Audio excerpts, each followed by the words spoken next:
Hello students, welcome to SV academy Rawla online classes.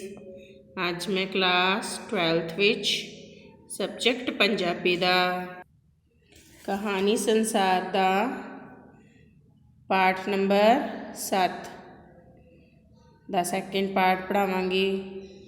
कहानी दा नाम है अपना अपना हिस्सा। इस विच कुद्दू हुंदा है ते उसदे दो भरा हुंदे हन। कुद्दू ते उसदे दो भरा हुंदे हन।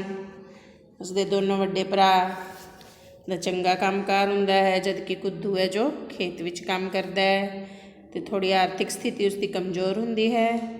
इसलिए भैन भी उसका पक्ष नहीं लैंदी ते जदों भैन दा मुंडा कदी रहन आंदा है, भैन बच्चनों है उसकी, ते जदों उसका मुंडा कभी उस कोल रहन आंदा तो कहती है भी इसनूं कुद्दू कुछ नहीं दिंदा, चार छिल्लड़ भी नहीं दिंदा, यानी कुछ रुपया भी नहीं दिंदा।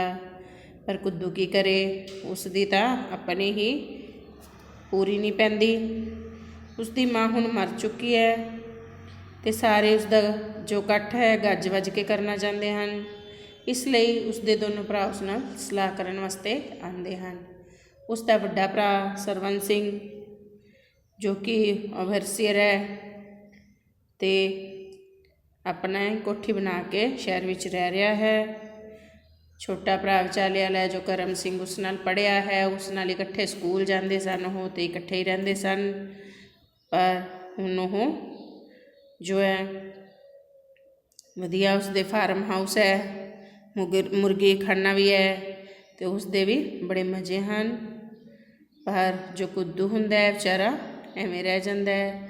पहले वो अपना हथ पहलवानी विच जमांदा है, पर उस तो पहलवानी भी छड्डी जाती है तो हुण वो सिर्फ वाही करता है। उस विचों भी खाण जोगे दाने जो उसके भरा लै जाते हैं।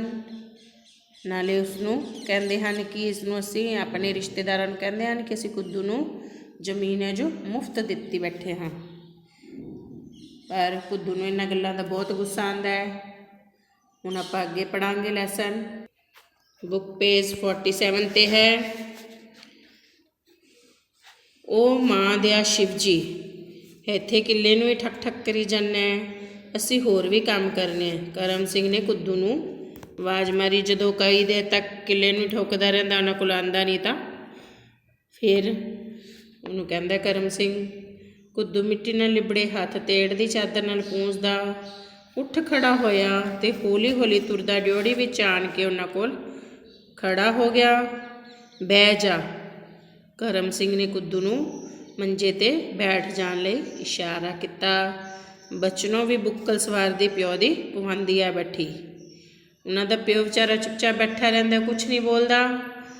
ओह मैली जी पग बन के मंजे ते बैठा हुंदा है, पर सरवण सिंह सामने अपने आप नूं इंज समझदा जिवें यही मेरे तो वड्डा अफसर है। पर कदी वो सोचदा कि मेरा पुत्त ही है, पर फिर भी उस तो डरदा है सरवण सिंह तो उसका प्यो। बजुर्गां भाजी रात मेरे कोल आ गए सी, असीं तुहाडे नाल मशवरा करना आया। करो भई मशवरा, जड़ा करना की गल है। बिशन सिंह ने हौली जी दाड़ी खुरकी। बिशन सिंह कौन है? इन्हां तिन्हां दे पापा, प्यो है इन्हां दा। वो फिर उन्हां नूं कहंदे है बजुर्गा। बजुर्गा किनूं कह रहे? अपने पापा नूं। करम सिंह कह रहा वेख सलाह नाल रल के आपो विच असीं जिहड़ी गल करांगे उहदे नाल दी रीस नहीं। करम सिंह एक पल रुकिया ते सारियां दे चेहरिਆਂ ਵੱਲ तक्या, फिर खंगूरा मार के बोलिया गल एक तां यह है कि मां दा कट्ठ गज गजाग बजा के करना है। सारे अंग साख सदने ने। बुढ़ड़ी करमां वाली दोत्या पोत्यां वाली हो के उम्र भोग के गई आ। ओनू वड्डियां करना है की सलाह है? मतलब वो की कहता कि बुढ़ड़ी करमां वाली सी, दोत्या पोत्यां वाली, उन्होंने कोई दुख नहीं सी, इसलिए उसका वड्डा करना है, सारियां नूं सदना है, गज वज के करना है। क्वेश्चन भी आऊगा कुद्दू दे भरा या बच्चनों अगों आऊगा भी इकट्ठ किवें करना चाहते सन? गज वज के करना चाहते सन। ਪੁੱਤ ਮੇਰੀ ਕੀ ਸਲਾਹ ਹੋਣੀ ਹੈ, ਪਰ ਸਾਡੇ ਵਰਗੇ ਛੋਟੇ ਬੰਦਿਆਂ ਨੂੰ ਕਾਹਦਾ ਵੱਡਾ ਕਰਨਾ ਹੋਇਆ। ਬਿਸ਼ਨ ਸਿੰਘ ਦੀ ਟੁੱਟਵੀਂ ਆਵਾਜ਼ ਸੀ। ਮੈਂ ਵੀ ਕਰਮ ਸਿੰਘ ਨੂੰ ਕਿਹਾ ਹੈ ਕਿ ਇਹ ਫਜ਼ੂਲ ਖਰਚੀ ਹੈ। ਇਹ ਮੰਨਦਾ ਨਹੀਂ। ਸਰਵਨ ਸਿੰਘ ਨੇ ਰਾਏ ਦਿੱਤੀ। ਉਹ ਭਾਜੀ ਭਾਈਚਾਰਾ ਕੀ ਆਖੂ, ਚੰਗੇ ਭਲੇ ਪੁੱਤ ਕਮਾਉਂਦੇ ਪੈਸੇ ਵਾਲੇ ਕੀ ਮਰੀ ਪੈ ਗਈ। ਤੁਹਾਡੇ ਪੜ੍ਹਿਆਂ ਲਿਖਿਆਂ ਲਈ ਹੋ ਫਜ਼ੂਲ ਖਰਚੀ। ਨਾਲੇ ਤੁਹਾਨੂੰ ਕੀ, ਤੁਸੀਂ ਤਾਂ ਸ਼ਹਿਰ ਰਹਿਣਾ, ਇੱਥੇ ਮਿਹਨਤ ਤਾਂ ਸਾਨੂੰ ਵਜਣੀ ਨਹੀਂ। ਕਰਮ ਸਿੰਘ ਅਜੇ ਬੋਲ ਹੀ ਰਿਹਾ ਸੀ ਕਿ ਬਚਨੋਂ ਦੀ ਗੱਲ ਟੁੱਕ ਕੇ ਬੋਲ ਪਈ। ਆਹੋ ਨਹੀਂ ਭਾਜੀ, ਤੁਸੀਂ ਵੀ ਕਿਹੋ ਜਿਹੀਆਂ ਗੱਲਾਂ ਕਰਦੇ ਹੋ। ਬਚਨ ਸਿੰਘ ਸਰਵਨ ਸਿੰਘ ਨੂੰ ਤਿੱਖੀ ਹੋ ਕੇ ਪਈ। ਭਾਊ ਕਰਮ ਸਿਉਂ ਠੀਕ ਆਂਦਾ ਹੈ। ਉੱਧਰ ਮੇਰੇ ਸਹੁਰੇ ਤਾਂ ਤਿਆਰੀਆਂ ਵੀ ਕੱਸੀ ਬੈਠੇ ਹੋਣੇ ਨੇ। ਮੈਨੂੰ ਤਾਂ ਦਰਾਣੀਆਂ ਜਠਾਣੀਆਂ ਛਿੰਬੀਆਂ ਦੇ ਮਾਲ ਛੱਡਣਾ ਹੈ। ਕੁੱਦੂ ਨੂੰ ਪਤਾ ਸੀ ਬਿਸ਼ਨ ਸਿੰਘ ਦੇ ਗੱਲ ਉਸ ਨਾਲ ਹੀ ਹੋ ਰਹੀ ਹੈ। ਉਸਦਾ ਜੀ ਕੀਤਾ ਕਿ ਬਚਨੋਂ ਦੇ ਵੱਟ ਕੇ ਚਪੇੜ ਮਾਰੇ। ਸਰਵਨ ਸਿੰਘ ਠੀਕ ਹੀ ਕਹਿ ਰਿਹਾ ਸੀ ਕਿ ਇਹ ਫਜ਼ੂਲ ਖਰਚੀ ਹੈ। ਕੁੱਦੂ ਨੂੰ ਆਪਣਾ ਘਰ ਦਿਸ ਰਿਹਾ ਸੀ। ਵੇਖੋ ਭਾਈ, ਮੈਂ ਪਿੱਛੇ ਤਾਂ ਨਹੀਂ ਹਟਦਾ। ਜਿੰਨਾ ਖਰਚ ਮੇਰੇ ਹਿੱਸੇ ਆਉਂਦਾ ਹੈ ਦੱਸ ਦਿਓ ਅੱਟਾ ਸੱਟਾ। ਪਰ ਮੇਰਾ ਸਰਵਨ ਸਿੰਘ ਬੋਲਿਆ। ਕੁੱਦੂ ਨੂੰ ਆਸ ਸੀ ਕਿ ਸਰਵਨ ਸਿੰਘ ਇਸ ਦੇ ਵਿਰੋਧ ਵਿੱਚ ਡਟੇਗਾ, ਪਰ ਉਹਦੇ ਸਹਾਰੇ ਦੀ ਲੱਜ ਛੇਤੀ ਹੀ ਉਹਦੇ ਹੱਥੋਂ ਡਿੱਗ ਪਈ। ਉਹ ਸੋਚਾਂ ਅਤੇ ਫਿਕਰਾਂ ਦੇ ਖੂਹ ਵਿੱਚ ਧੜਾਮ ਡਿੱਗ ਪਿਆ। ਉਹ ਧੁੱਖ ਰਿਹਾ ਸੀ ਅਤੇ ਅੰਦਰੋਂ ਅੰਦਰ ਧੂੰਆਂ ਇਕੱਠਾ ਹੋ ਰਿਹਾ ਸੀ। ਅੱਜ 5-7 ਹਜ਼ਾਰ ਤਾਂ ਸਹਿਜੇ ਲੱਗ ਜੂ। ਨਾਲੇ ਭਾਜੀ ਹੋਰੀ ਕਹਿੰਦੇ ਆ 2700 ਰੁਪਇਆ ਮਾਂ ਦੀ ਬਿਮਾਰੀ 'ਤੇ ਇੰਨਾ ਖਰਚ ਕੀਤਾ ਹੈ। ਆਪਾਂ ਤਿੰਨਾਂ ਨੂੰ 900 ਆਉਂਦਾ ਹੈ। ਕਰਮ ਸਿੰਘ ਨੇ ਸਾਰੇ ਖਰਚੇ ਦਾ ਵਿਸਤਾਰ ਦੱਸ ਰਿਹਾ ਸੀ। ਮਾਂ ਦੀ ਬਿਮਾਰੀ ਦਾ ਖਰਚਾ ਵੰਡੇ ਜਾਣ ਦੀ ਗੱਲ ਸੁਣ ਕੇ ਕੁੱਦੂ ਨੂੰ ਧੱਕਾ ਲੱਗਿਆ। ਉਹ ਦੰਦਾਂ ਵਿੱਚ ਬੁੱਲ ਟੁੱਕਣ ਲੱਗਿਆ। ਉਸ ਨੂੰ ਸੁੱਝ ਨਹੀਂ ਸੀ ਰਹੀ ਕੀ ਕਹੇ ਕੀ ਨਾ ਕਹੇ। ਮਾਂ ਦੀ ਬਿਮਾਰੀ 'ਤੇ ਖਰਚ ਕੀਤਾ ਫੇਰ ਕੀ ਹੈ। ਇਹਨੇ ਵਿਚਾਰੇ ਨੇ ਸਾਰੀ ਉਮਰ ਉਹਨੂੰ ਰੋਟੀ ਵੀ ਤਾਂ ਖਵਾਈ ਹੈ। ਬਿਸ਼ਨ ਸਿੰਘ ਨੇ ਹਿੰਮਤ ਕਰਕੇ ਜਿਵੇਂ ਗੱਲ ਕਹਿ ਹੀ ਦਿੱਤੀ। ਲੈ ਵੇਖੇ ਨਾ ਬਾਪੂ, ਆ ਰਹੀ ਨਹੀਂ ਠੀਕ। ਜੇ ਇਹਨੇ ਰੋਟੀ ਖਵਾਈ ਤਾਂ ਸਾਰੀ ਉਮਰ ਗਲਮ ਵੀ ਤਾਂ ਉਹ ਇਹਦਾ ਹੀ ਕਰਦੀ ਰਹੀ ਹੈ। ਇਹਦੇ ਨਿਆਣੇ ਸਾਂਭੇ, ਗੂੰ ਮੂੰਹ ਧੋਤਾ। ਬਚਨੋਂ ਬੁੱਕਲ 'ਚੋਂ ਹੱਥ ਕੱਢ ਕੇ ਪੰਜਾ ਹਿਲਾ ਕੇ ਗੱਲਾਂ ਕਰ ਰਹੀ ਸੀ। ਵੇਖੇ ਨਾ, ਮਾਂ ਪਿਓ ਦੇ ਹਿੱਸੇ ਦੀ ਜਾਇਦਾਦ ਵੀ ਤਾਂ ਫਿਰ ਇਹੋ ਖਾਂਦਾ ਸੀ। ਤੂੰ ਚੁੱਪ ਵੀ ਕਰ। ਵੱਡੀ ਵਕੀਲਨੀ ਆ ਗਈ। ਕੁੱਦੂ ਧਮਕ ਕੇ ਪਿਆ। ਉਹਦੀਆਂ ਨਸਾਂ ਫਰਕ ਰਹੀਆਂ ਸਨ। ਇੰਨੀ ਠੰਡ ਵਿੱਚ ਵੀ ਉਸਦਾ ਮੱਥਾ ਭਖ ਰਿਹਾ ਸੀ। ਯਾਨੀ ਬਚਨੋਂ 'ਤੇ ਬਹੁਤ ਗੁੱਸਾ ਆ ਰਿਹਾ ਸੀ ਕੁੱਦੂ ਨੂੰ। ਜਦੋਂ ਪਿਓ ਕਹਿੰਦਾ ਵੀ ਫਿਰ ਕੀ ਹੋਇਆ, ਪੁੱਤ ਨੇ ਪੈਸੇ ਲਾਤੇ ਤਾਂ ਫਿਰ ਕਾਹਦਾ ਹਿੱਸਾ ਮੰਗਦਾ ਹੈ। ਉਹ ਕਹਿੰਦੀ ਨਾ, ਉਹਦਾ ਫਿਰ ਉਹਨਾਂ ਦੀ ਵਾਰੀ ਕਰਦੀ ਹੈ ਬਚਨੋਂ ਕਿ ਇਹਦਾ ਕੰਮ ਵੀ ਤਾਂ ਇੱਦਾਂ ਹੀ ਕਰਦੀ ਸੀ, ਪੈਸੇ ਤਾਂ ਦੇਣੇ ਹੀ ਪੈਣਗੇ।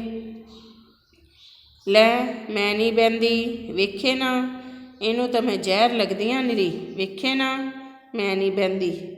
ਬਚਨੋਂ ਹੱਥ ਮਾਰਦੀ ਗੁੱਸੇ ਵਿੱਚ ਉਬਲਦੀ ਤੁਰ ਪਈ।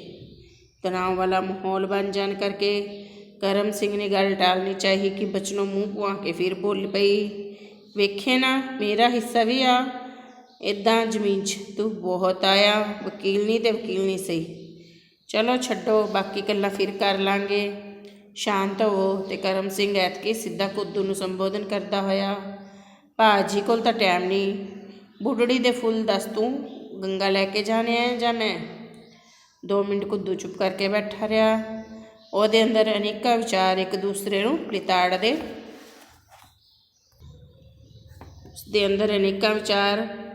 ਦੂਸਰੇ ਨੂੰ ਲਿਤਾੜਦੇ ਹੋਏ ਕੱਟ ਵੱਢ ਕੇ ਭੱਜੇ ਜਾ ਰਹੇ ਸਨ। ਯਾਨੀ ਬਹੁਤ ਗੱਲਾਂ ਉਹ ਸੋਚ ਰਿਹਾ ਸੀ।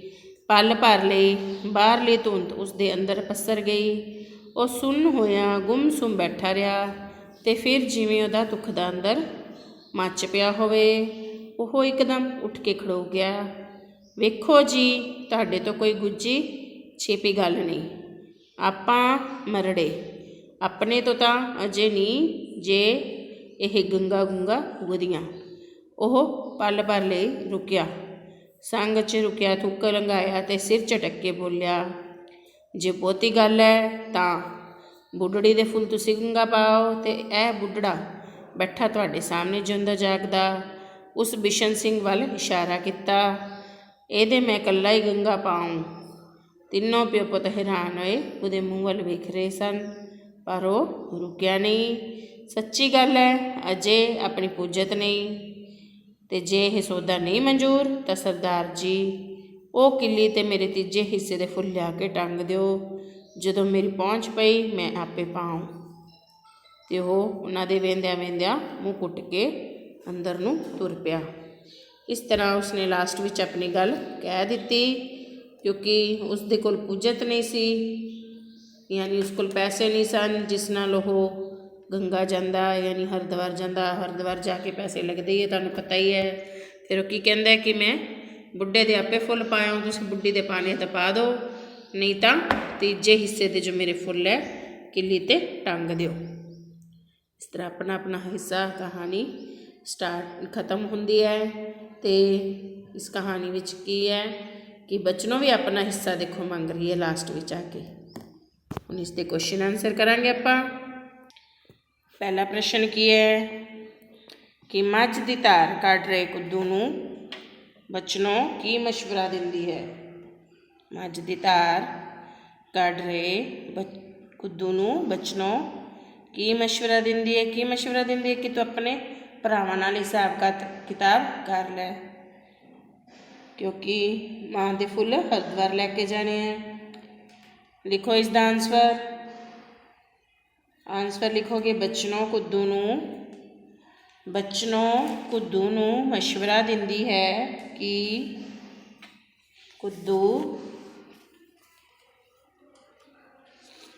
ਬਚਨੋਂ ਕੁੱਦੂ ਨੂੰ ਮਸ਼ਵਰਾ ਦਿੰਦੀ ਹੈ ਕਿ ਅੱਜ ਉਸਦੇ ਵੱਡੇ ਭਰਾ ਆ ਰਹੇ ਹਨ। ਉਹ ਉਹਨਾਂ ਨਾਲ ਸਾਰਾ ਹਿਸਾਬ ਕਿਤਾਬ ਨਿਬੇੜ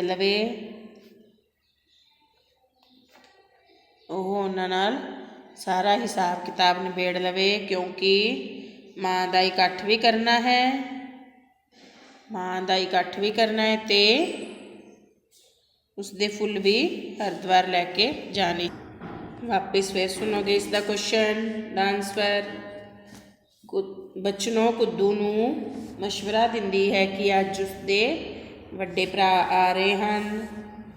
ਉਹ ਉਹਨਾਂ ਨਾਲ ਸਾਰਾ ਹਿਸਾਬ ਕਿਤਾਬ ਨਿਬੇੜ ਲਵੇ ਤੇ ਕਿਉਂਕਿ ਮਾਂ ਦਾ ਇਕੱਠ ਵੀ ਕਰਨਾ ਹੈ ਤੇ ਉਸਦੇ ਫੁੱਲ ਵੀ ਹਰਿਦੁਆਰ ਲੈ ਕੇ ਜਾਣੇ ਹਨ।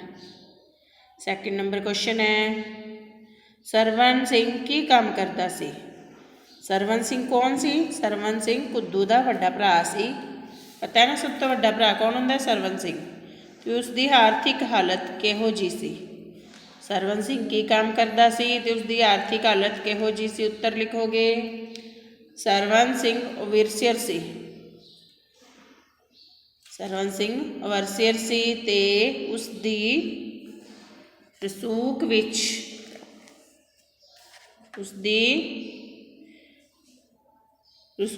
ਲੋਕਾਂ ਵਿੱਚ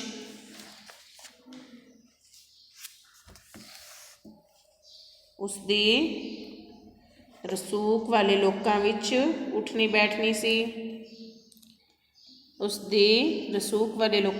ਬੈਠਣੀ ਸੀ। ਉਸਦੇ ਦੋਵੇਂ ਮੁੰਡੇ ਵੀ ਚੰਗੀ ਨੌਕਰੀ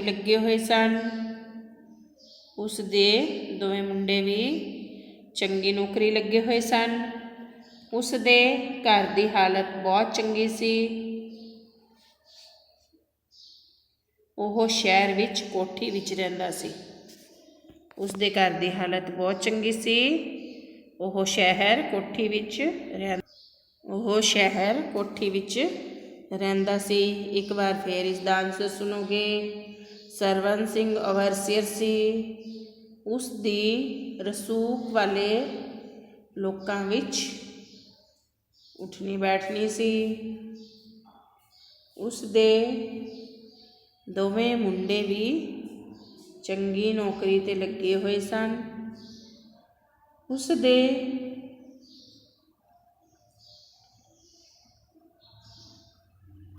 ਦੇ ਘਰ ਦੀ ਹਾਲਤ ਬਹੁਤ ਚੰਗੀ ਸੀ।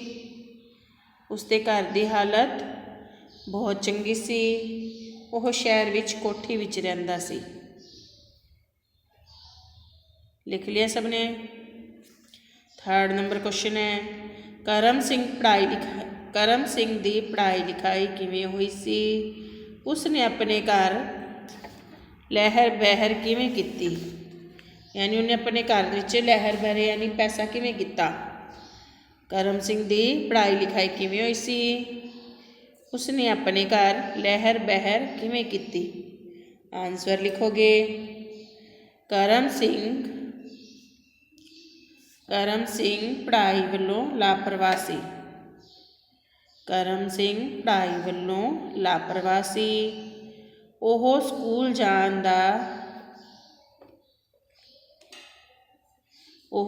ਜਾਣ ਦਾ ਕਹਿ ਕੇ ਘਰੋਂ ਤਾਂ ਚਲਾ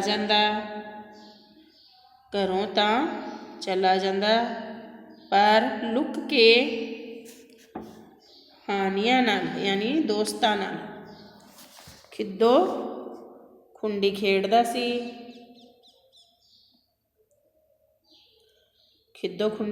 ਸੀ। ਜਦ ਛੁੱਟੀ ਹੁੰਦੀ ਤਾਂ ਬਸਤਾ ਚੁੱਕ ਕੇ ਘਰ ਆ ਵੜਦਾ।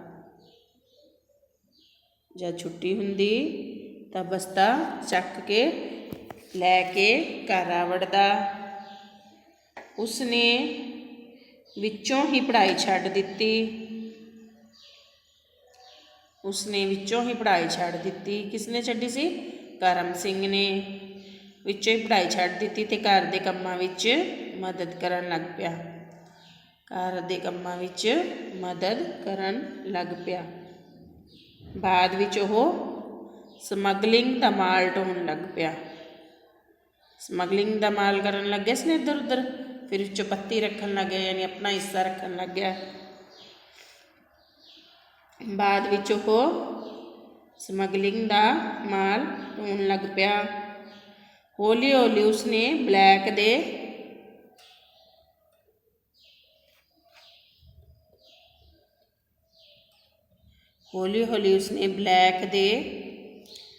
ਮਾਲ ਵਿੱਚ ਹਿੱਸਾ ਪੱਤੀ ਰੱਖਣੀ ਸ਼ੁਰੂ ਕਰ ਦਿੱਤੀ।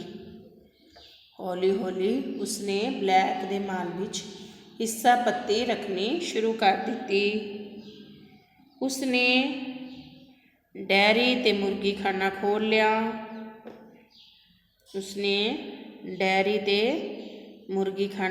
ਖੋਲ੍ਹ ਲਿਆ। ਨਾਲ ਦੇ ਪਿੰਡ ਵਿੱਚ ਮਕਾਨ ਬਣਾ ਕੇ ਉਹ ਠਾਠ ਨਾਲ ਰਹਿੰਦਾ ਸੀ ਤੇ ਉਸਦੇ ਘਰ ਲਹਿਰਾਂ ਬਹਿਰਾਂ ਸਨ। ਲਿਖ ਲਿਆ ਸਭ ਨੇ। ਇੱਕ ਵਾਰੀ ਫਿਰ ਸੁਣੋਗੇ। ਕਰਮ ਸਿੰਘ ਪੜ੍ਹਾਈ ਵੱਲੋਂ ਲਾਪਰਵਾਹ ਸੀ। ਮੈਚ ਕਰੋਗੇ ਆਪਣਾ। ਜਿੱਥੋਂ ਨਹੀਂ ਲਿਖਿਆ ਹੋਇਆ ਦੁਬਾਰਾ ਲਿਖ ਲਓਗੇ, ਉੱਥੋਂ ਸਟਾਰਟ ਕਰ ਲਓਗੇ। ਕਰਮ ਸਿੰਘ ਪੜ੍ਹਾਈ ਵਿੱਚ ਲਾਪਰਵਾਹ ਸੀ ਯਾਨੀ ਪੜ੍ਹਨ ਵਿੱਚ ਧਿਆਨ ਨਹੀਂ ਸੀ ਉਸਦਾ।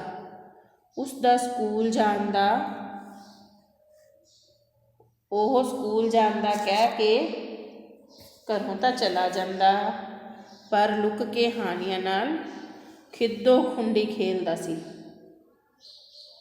ਜਦੋਂ ਛੁੱਟੀ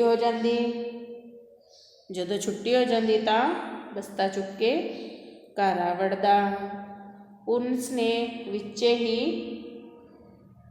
ਹੀ ਪੜ੍ਹਾਈ ਛੱਡ ਦਿੱਤੀ ਤੇ ਘਰ ਦੇ ਕੰਮਾਂ ਵਿੱਚ ਮਦਦ ਕਰਨ ਲੱਗ